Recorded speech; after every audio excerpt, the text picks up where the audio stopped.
দেখেন কিভাবে বেল বাঁধা হয়েছে আমাদের।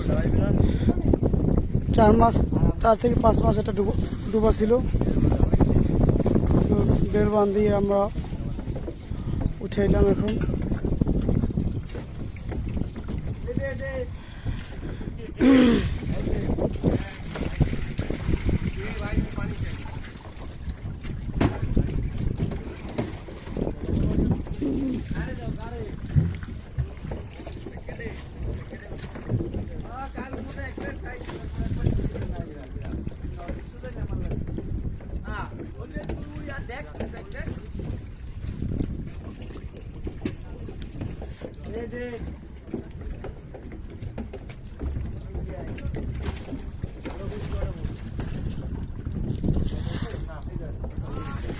এটা অতিরিক্ত ব্রেড লাগছে, কারণ মালের হাজের প্লেটের তলে অনেক বাড়ি বোঝাই, তো তার জন্য অনেক আপডেট রাখছে।